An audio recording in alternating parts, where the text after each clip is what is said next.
I first saw Top Gun when I was 10 years old with my dad. I feel like for most fathers and sons, it's sort of a rite of passage. It's something that I think fathers sort of hold on to and are like, okay, I cannot wait to show my son this. And that's how it was with my dad. And I remember after seeing that movie, that's when I asked my dad to start taking acting classes and all that stuff. So if there's a movie that got me into acting, it's this one. Everyone knows sort of the lore of Tom, but I think until you are in the trenches with him and see how much he cares and see how much sweat and blood and just TLC he throws into this thing, you won't understand what this movie means to him and how excited he is about sharing it with the world. When we went to Tom's trailer not too long ago and we saw it all cut together, you're like, holy shit, this is the most groundbreaking thing that will never be topped. And it's because Tom has 35 years of flight experience under his belt, and he knows exactly what looks good on camera, the physics of how to actually pull it off, and knows logistically how to talk to the Navy and the air boss and how to actually execute this.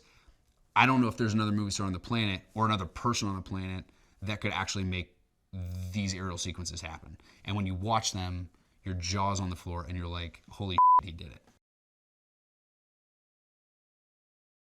When you get in an F-18, there's nothing like it. The speed that you go, it also feels effortless. The things that you think it's going to feel like, I mean, it's really hard to describe because you are hopping over mountains in a split second.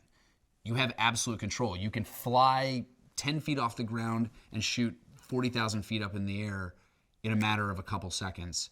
And so it's adrenaline and this thrill like you've never ever felt.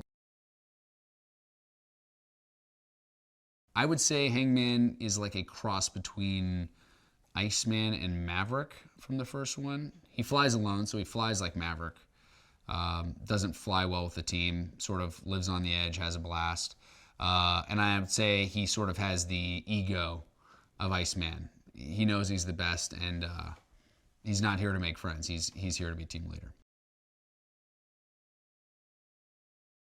I've been wanting to work with Jerry my entire life. Every time Jerry's on set, I try to have lunch with him and just pick his brain because he's had more experience in this business at his level than maybe anyone out there. He's made some of my favorite movies, and I try to pick his brain as much as possible.